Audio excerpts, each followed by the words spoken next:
Brother Eric looked at me. I was talking about, I preached this morning over at the Young Bent. We had us a good service down there this morning. I'll just say we had us a real good service. And I was telling Brother Eric about it there, and Brother Eric looked at me. He said, "Brother, would you want to preach tonight?" I said, "Brother, I ain't got no book with me or anything."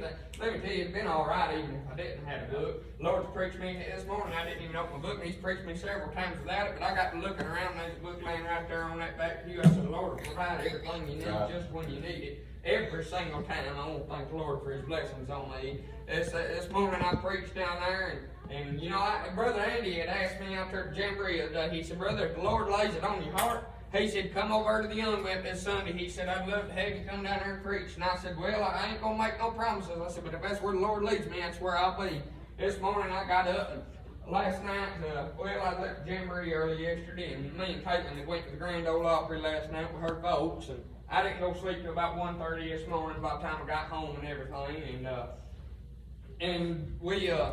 I wound up, I woke up this morning, I wasn't feeling too awful hot, and I was tired, and I've been staying with Nanny and Papa a little bit. I grew up staying out there, and I still got my own room and everything out there, and I thought it'd be good to go stay with them for a while. So this morning I got up and I got my shower about 6:30 this morning, and I was sitting out on the patio, and Papa come out there and brought me a cup of coffee and sat down on a little chair there by the rocking chair, and he sat down in the other and was drinking his coffee. I said, "If you don't care," I was on the phone at the time, I said, "If you don't care, do me a favor," I said, and I didn't feel like preaching this morning when I woke up, to be honest with you, I just didn't. But I said, "If you don't care," I said, "run in there and grab my Bible off my nightstand and bring it to me out here." And I got to reading, and there wasn't nothing just hit me that I felt like that I just absolutely had to preach today, but it wasn't hitting me that I didn't have to either. And I said, "Lord, I'll tell you what," I said, "I'm just going to leave it in your hands." That's the way I try to always do. I said, "If it's meant for me to preach today," I said, "when I get down there," I said, "work it out that way." I said, "If not, I'm perfectly fine with listening to one of these other brothers preach." Well, I got down there, and Lord still hadn't settled me on nothing. Brother Andy, he said, "Brother, you going to preach today?" I said, "I'll get my book and I'll bring it in." I said, "If the Lord preaches me, I'll preach." I said, "If not," I said, "I may just look at you at time and tell you to go right ahead." He said, "Well, that'll work." Well, we were sitting there a little bit, and the Lord come to me, and Brother Andy had sung "Satisfied." Y'all know he sings "Satisfied." He'd sung that out at Jamboree the other day, and me and the boys I played with played music for him while he done it. Brother Zach Crisco was there today, and me and Papa had our guitars too, and Brother Zach, and we got together, and the Lord put it on me to ask Andy to sing "Satisfied" and us play for him. So we did. Well, he cut loose preaching there towards the end of the song. We just kept playing guitars. He preached one end of the church back up to the front. Well, he got done. Brother Zach sung a couple of songs, and then we sung a couple of songs. And about that time we got done, and the Lord fired me up, and I took off the preaching there, still had my guitar in my hand. I laid it down on the pew behind me, and I was just wound plumb tight. I enjoyed it, is what I thoroughly enjoyed it. I love it when it comes like that, when the Lord just gives it to me. I ain't got to open the book. I ain't got to do nothing. I enjoy that right there more than words can describe. But we had a wonderful service after every testified. Papa got wound up for a little while. I think we all enjoyed ourselves. But you know, a good service like that will carry you through the week. It'll make you want to preach more when the Lord does it right there. A lot of times I'm a lazy preacher. I try to get it out of it. But that right there, it'll fire you up. It'll put a little bit of that high octane fuel in you, and once you go just a little mile further down the road. But I got out of church this evening, and I got the feeling I've been having stomach issues for a long time. Y'all know that. And I got to hurting in my gut there. I went out there to the emergency room. Let me tell you something, them doctors out there at the emergency room, they didn't know what was wrong with me. But brother, I know a man who knows exactly what's wrong with me and who can take care of it if it be according to his will. He may have a purpose behind it. I have no idea. But I'll tell you what, he's the only one thus far that knows. I don't know, but he knows, and I've left it in his hands, and he'll take care of it according to his will. These doctors, they can run all the tests that they want to, and they can try all this, and they can try all that, but at the end of the day, and don't get me wrong, I ain't telling you not to go to doctor. The Lord give them the knowledge that they know, that way they can help us out, but there's some things that they just can't do. You know, as the sister was singing that song there, the hem of his garment, it was funny, because I was just sitting here reading through his Bible. I just picked it up, and I flipped over in the book of Mark, and it just sort of landed right there, and it said in Mark chapter 5 verse 25, "And a certain woman which had an issue of blood 12 years, and had suffered many things of many physicians, and had spent all that she had, and was nothing better, but rather grew worse,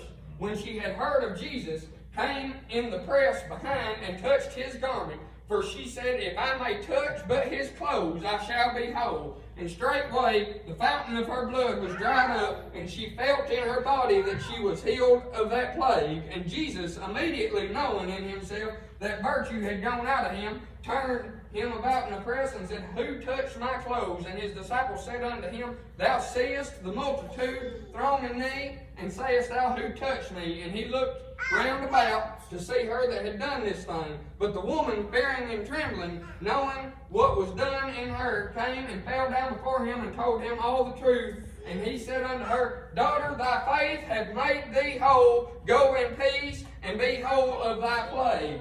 Now you can stop right there and preach a whole message on that, brother, but if you read just a little further right there, it says, While he yet spake, there came from the ruler of the synagogue's house certain which said, Thy daughter is dead, why troublest thou the master any further? As soon as Jesus heard the word that was spoken, he saith unto the ruler of the synagogue, Be not afraid, only believe. And he suffered no man to follow him, save Peter and James and John, the brother of James. And he cometh to the house of the ruler of the synagogue, and seeth the tumult, and them that wept and wailed greatly. And when he was come in, he saith unto them, Why make ye this ado, and weep? The damsel is not dead, but sleepeth. And they laughed him to scorn. But when he had put them all out, he taketh the father and the mother of the damsel, and them that were with him, and entereth in where the damsel was lying. And he took the damsel by the hand, and said unto her, I can't pronounce it, which is being interpreted, Damsel, I say unto thee, arise. And straightway the damsel arose and walked, for she was of the age of 12 years old, and they were astonished with a great astonishment. But you know, the part right there that got to me is be not afraid, only believe. I know there's a lot of the messages that I preach, brother, and most 90% of them, if you get to paying attention, you go back and you listen to the ones that's recorded, they're all on faith. But that's something that you gotta have to be, in order to be born again, in order to live a Christian life, in order to have a close walk with the Lord, brother. You've got to have enough faith to know that He can do it, but you've also got to have the ability to turn it over to Him and say, Lord, I can't do it in this blessed body. You've got to do it, because I ain't got the power. I ain't nothing but an old sinner saved by the grace of God, and I'm thankful that He saved my soul when I was a 9-year-old boy down there on the altar at Indian Mound. I tell you what, when I went down on that altar, I was bound for hell wide open, but when I come up, I was bound for the promised land, and as I've been bound there ever since that day, ain't no man can pluck me out of His hand. Like I told him this morning, he said, Father, of all these you have given me, I have lost none. I'm thankful that I'm in that number. I'm thankful that He ain't lost me, and I'm thankful, Brother BJ, that it ain't up to me to keep my salvation. Because if it was, I'd have lost it a long time ago. And we can't live good enough life in this body, Brother Richie, there to keep from splitting hell wide open. The things that I've done in my life, brother, I don't deserve to stand here. When the Lord called me to preach, I said, there's so many more out there that be so much better than me. He said, I know, but I want you. You better get in that book and you better get to reading. And I run and I try to get out of it. You can't run from the Lord. He gives you something to do, you better do it. And let me tell you, if He gives you something to do in the church service and you don't do it, you're going to take whipping for it. I've been there too. Do what He asks of you. And we'll have services like the one I was in this morning. Every day that we're in the church house, every revival we go to, every service we're in the Lord's house, the Lord will bless us richly and greatly. Just do what He asks of you. When I went to church this morning, I was tired, and when I'm tired, I'm able to get myself out of the way, Brother Eric. I'm able to just get there and get myself out of the way and let the Lord do His will through me and just use me as a vessel. That's all I am. I'm just sorry human in this flesh. I ain't no count for nothing. I ain't never been no count for nothing. But you know what? The Lord can take nothing and He can make something. I ain't saying that I'm something. I'm just saying He can use me to do His work. There's a long time that I lived out in sin and I wasn't letting Him use me for my purpose. But He's got a purpose for every person in here. Whether it be to sit there and keep your mouth shut on a pew, or whether it be to testify, whether it be to have ask prayer, somebody sing a song, what it may be. It may be somebody here today that the Lord's called to preach. I'm going to go ahead and tell you, don't run from it. You can't run from it. I tried. All that'll do is make you miserable. It'll get you in awful shape. But I'll tell you one other thing that gets you in awful shape. The Lord called me to preach, and I decided I was going to be lazy, Brother Eric. I decided, it got to getting good. It got to getting to where I didn't ever have to open my Bible, Brother Richie. It got to where every time I got up there, I was fired just like that all the way through. I said, boy, this is good. I ain't got to do no work. You know what I did? I got to where I quit reading that book right there. I got to where that book laid on my nightstand all the time. It'd go 2-3 weeks in a row without getting open. I grab it on Sunday morning, I take it, and I throw it up on the pulpit, and I was fired for the rest of the service. And I tell you what, and I loved it, but there come a time when I got up there one Sunday, and I wasn't fired like that, and the Lord hadn't given me that right there, that liberty to preach, and just poured it on me like a bucket of water. I tell people, I said, sometimes preaching's like drawing water from a well. I said, you stand there and you pull that old rope, and it seems like it takes forever. I said, sometimes just like the Lord just dumps the whole bucket out on top of you. I said, that's the times I love. But the Bible says, be instant, in season and out of season. I'll tell you what, there's times that I'm in season, and brother, I love it when it's like that. Because the Lord does 90%, He does 100% of the work. This fleshly body, as Ethan Patterson you see standing here, he don't do nothing on his own. He can't get out of bed in the morning and breathe air on his own. It's all thanks be unto the Father in heaven that I'm even standing here today. I tell you what, I thank the Lord for His blessings on me. I'm a richly blessed man.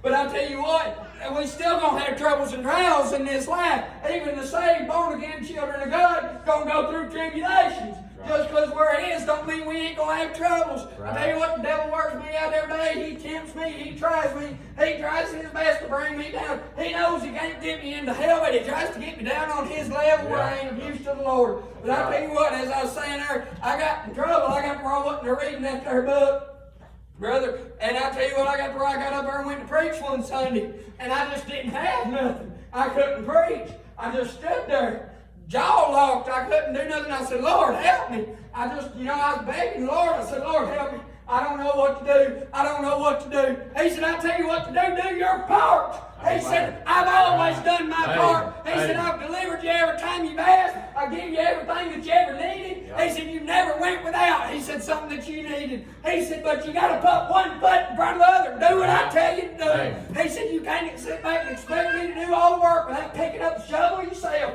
He said, there's times you got to get in there. He said, you know, the harvest is plentiful, but the laborers are few. He said, you got to get down in that ditch and dig with me. He said, help me just a little bit there. He said, I'll pull most of the weight. He said, just put your burdens on me. My yoke is easy. He said, I'll pull most of the weight. He said, just do what you can. He said, as long as you do the best you can, I'll carry you through. He said, but when you aren't even doing the bare minimum, he said, hey, expect me to bless that. And I said, Lord, I'm sorry. I fell down on my knees. I said, Lord, just let me know what I need to do. He said, read that Bible. He said, start talking to me more often. He said, turn that radio off when you're going down the road. He said, do like you used to do. He said, pray, talk to me going down the road. He said, we used to have some mighty good conversations. He said, before you got your radio fixed, I said, yeah, Lord. I said, that's a kind of shame. I ain't even thought about that. He said, you used to fall down on your knees in the shower every morning. He said, fall down on your knees by your bed every night. I said, well, Lord, I still do. I said, unless I'm tired and I forget. He said, that's the problem. He said, you get tired and you want to forget. He said, when you don't realize, he said, I'm the one thing keeping you alive to where you can be tired or feel good or whatever you are. And I said, I'm sorry, Lord, you're right. I preach to myself 90% of the time, Brother Richie. I tell you what, if it steps on anybody's toes, I don't care if it does not. It steps on mine most of the time. I tell you what, and it will. If you preach what the Lord gives you, 90% of the time, 100% of the time, it'll step on my own toes, Brother BJ. It'll do it every time. And I tell you what, I like it when it's like that, brother. I tell you what, if it didn't, it wouldn't keep me in line. But I'm thankful that the Lord keeps me in line. Because the Lord knows I need it. And this fleshly body, I can't do everything He asks me. I never claim to be able to. But I tell you what, I can sure try. And that's what counts. If the Lord sees you're putting forth the effort to try to live a Christian life, He'll bless you for it. He knows that you can't live a perfect life in this flesh. Ain't none of us can. We sin daily whether we try to or not. It don't matter. Ain't no one sin greater than the other aside from the sin of blasphemy. And that's when you turn the Lord away, when He knocks at your heart's door. If He comes a knocking at your heart's door and you're lost, never been born again by the grace of God, I suggest you come up here to this altar. It don't matter if I'm preaching. It don't matter if Brother Eric's preaching. It don't matter if we're singing. I don't care if somebody's up here dancing. You ever come up here and hit that altar right there if that's where the Lord tells you to go. Because I'm telling you what, He only promised to deal with each man one time. Now, He's had the mercy and grace come back several times for some. Thank the Lord, I got saved the first time He dealt with me. But He might not ever come back, and that might be your last chance to save your soul from hell, eternal damnation. I'm going to go ahead and tell you, Papa said something this morning that kind of got me fired up there at the young man. He said, it's appointed unto man once to die. He said, every last one of us is going to die at least once, and it's die out to this flesh. He said, the flesh ain't going to live forever. But let me tell you something. When that flesh dies, you got one of two options. You're going to live this life, and when this life's over, you're going to spend eternity in one of two places. Right. And that's either going to be heaven, or that's going to be hell. Right. And let me tell you, the flesh ain't going. These people think the flesh is going to be a puff of smoke in hell, and that'd be all that. They won't know nothing else. There's the soul of man that never dies, that's going, and it's going to burn forever, and ever, and ever, and ever, in flames of torment that you won't even be able to see, because it'll be out of darkness, it'll be weeping and gnashing of teeth. Be torment forever, and I truly believe that while you're down there, you'll be able to remember every time the Lord ever dealt with you, every time somebody told you their testimony, every time that the preacher preached to you, or the song leader sang a song that pricked your heart, and the Lord sent His convicting Spirit down on you and drawed you down to the altar. It'll be eternal torment. You'll be like the rich man. The rich man had everything in this life. He's still in hell begging for one drop of water. He'll be here for all eternity. This carnal mind can't comprehend how long eternity is. But it's forever and ever and ever, Brother Eric. And he'll be down there begging for a drop of water forever, and he won't even get it. He might have had the riches of this life, Brother Richie. He might have had everything that he ever wanted. I tell you what, brother, I'm broke. I barely pay my bills. I barely get by. But I've been born again, and I got what counts. Because when I leave this walks of life, I'm going to walk on the streets of gold and go past through them pearly gates. And I don't care nothing about the streets of gold. I don't care nothing about the pearly gates. When I get there, I want to see my Jesus and bow at His feet and say, thank you, Lord, for saving a wretch like me, because I ain't worthy of it. I ain't worthy of you dying on that cross for all my sins and hanging up there. I ain't worthy of a single bit of it. I'm guilty for hanging Him up there. He died for my sins. Every last one of us is guilty for it. Unless you've been born again like me, that right there, He forgave my sins and made me whole. I'm no longer guilty of that murder, but if you ain't been born again, you're guilty for killing the Son of God, because He died for your sins just like He did mine.